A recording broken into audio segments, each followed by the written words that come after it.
নমস্কার বন্ধুরা, কেমন আছেন সবাই? আশা করি সবাই খুব ভালো আছেন।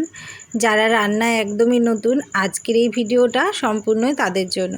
আজ আমি বাঁধাকপির ঘন্ট রান্না করে দেখাবো, তাও আবার নিরামিষ করে বাদাম দিয়ে। চলুন তাহলে রেসিপিটা শুরু করা যাক। এখানে আমি দুটো ছোট সাইজের বাঁধাকপি নিয়ে নিয়েছি আর সরু সরু করে কেটে ভালো করে ধুয়ে নিয়েছি আর একটি পাত্রে নিয়ে নিয়েছি। এবার দেখুন কড়াইয়ের মধ্যে দিয়ে দিয়েছি বেশ খানিকটা সর্ষের তেল, আর তেলের মধ্যে আমি বেশ কিছু চীনাবাদাম দিয়ে দিলাম। এই বাদামগুলো আমি একটু লাল লাল করে ভেজে তুলে নেব, তারপরে আমি ঠান্ডা হয়ে গেলে খোসাগুলো ছাড়িয়ে নেব। আর এই বাদামটা আমি এই বাঁধাকপির মধ্যেই দেব। আর এবার দেখুন বাদামটা ভাজা হয়ে গেছে। এবার আমি তেলের মধ্যে দিয়ে দিচ্ছি সামান্য একটু জিরে, আর দিয়ে দিলাম দুটো শুকনো লঙ্কা। এবার তেলের মধ্যে দিয়ে দিলাম একটা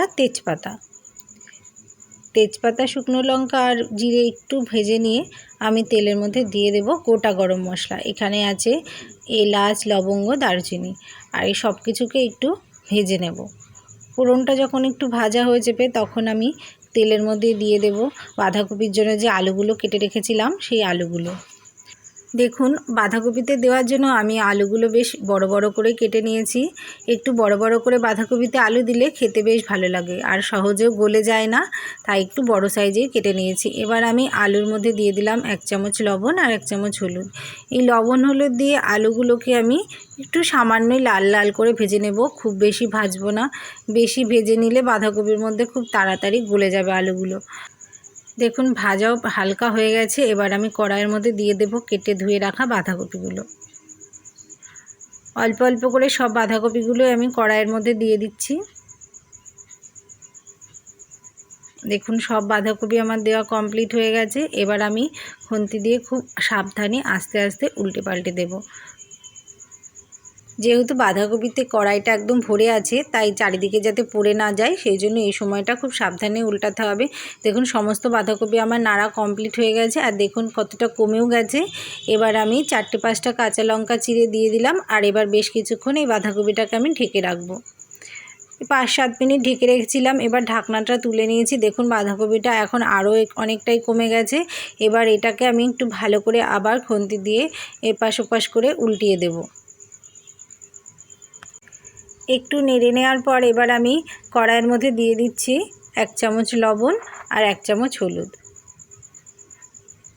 এবার খুব ভালো করে এপাশ ওপাশ উল্টিয়ে দেব, সমস্ত লবণ হলুদটা যাতে সমস্ত বাঁধাকপির সাথে মিশে যায় সেটার জন্য ভালোভাবে উল্টিয়ে দিতে হবে। এবার লবণ হলুদ দিয়ে ভালো করে নেড়ে চেড়ে আবার 5-7 মিনিট ঢেকে রাখবো। এইভাবে ঢেকে রেখে যদি বাঁধাকপিটা করা যায় তাহলে খুব তাড়াতাড়ি সেদ্ধ হয়ে যায় আর রান্নাটা হতে বেশি সময় লাগে না। দেখুন বাঁধাকপিটা দিয়ে কিন্তু একটু জল বেরোয়নি, তাই এটাকে আমি ঢেকে ঢেকেই রান্না করব। আর যদি ঢেকে রান্না না করি তাহলে কিন্তু এটা সেদ্ধ হতে অনেকটাই সময় লেগে যাবে। বাঁধাকপিটা খুব ভালোভাবেই ভাজা ভাজা হয়ে গেছে। এবার আমি বাঁধাকপির মধ্যে দিয়ে দিলাম বেটে রাখা মশলাটা আমি করেছি আদা, জিরে, শুকনো লঙ্কা দিয়ে, আর সেটা এখন আমি দিয়ে দিলাম। আর দিয়ে দিলাম মশলার বাটি ধোয়া সামান্য একটু জল। মশলার বাটি ধোয়া জলটা দেওয়ার পর আমি খুব ভালো করে উল্টে পাল্টে নেড়ে দিয়ে আরও 5-10 মিনিটের জন্য ঢেকে দেব। এই সময় গ্যাসের জোরটা একদমই বেশি দেওয়া যাবে না, একদম মিডিয়াম টু লো ফ্লেমে দিয়ে ঢেকে ঢেকে রান্না করতে হবে। খুব বেশি জোর দিলে বাঁধাকপিটা পুড়ে যেতে পারে। দেখুন এইভাবে ঘন ঘন উল্টে পাল্টে দেব আর খুন্তি দিয়ে ঘেটে ঘেটে দেব, যাতে খুব ভালোভাবে বাঁধাকপিটা মিশে যায়।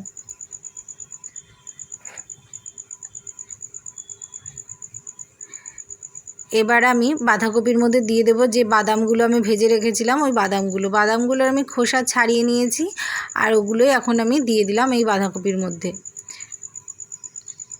বাঁধাকপির ঘন্ট আমার প্রায় রেডি হয়ে এসেছে। এটাকে আর কিছুক্ষণ নেড়ে চেড়েই আমি নামিয়ে নেব।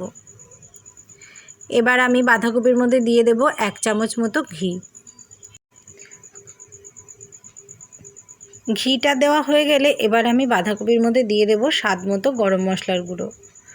এই গরম মশলা গুঁড়োটা আপনারা আপনাদের স্বাদ অনুযায়ী দেবেন। এবার দেওয়া হয়ে গেলে আমি ঘি আর গরম মশলাটা খুব ভালোভাবে মিশিয়ে নেব বাঁধাকপির সাথে।